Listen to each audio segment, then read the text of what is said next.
Theory in second language acquisition.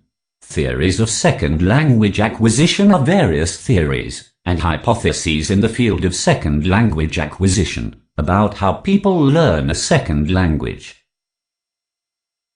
In 1990s, new theories have been introduced to the field of second language acquisition, including Richard Schmidt's noticing hypothesis.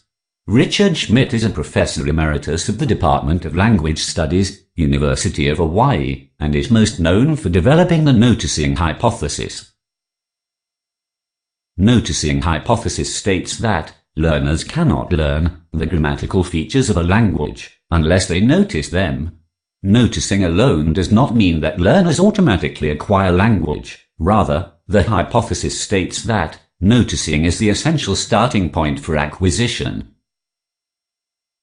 Richard Schmidt did a case study that led him to the hypothesis. It was a case study of an adult naturalistic learner of English. His name is Wes. He is an artist from Japan who immigrated to the US at age 30. Wes was a remarkably good learner of English in many ways. His pronunciation was good from the beginning, and he developed quickly along the dimensions of fluency, lexical development, listening comprehension, conversational ability, pragmatic appropriateness, and especially strategic competence. However, his development in the area of grammar, morphology, and syntax was very limited.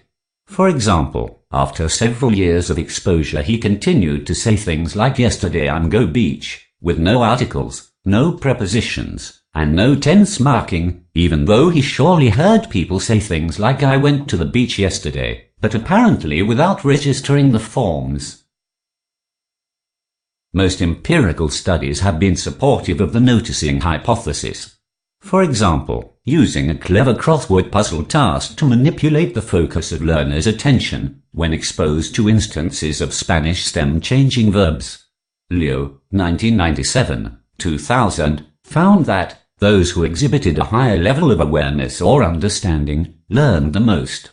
Those who noticed instances but attempted no generalization learned next most. And there was no learning in the absence of noticing instances.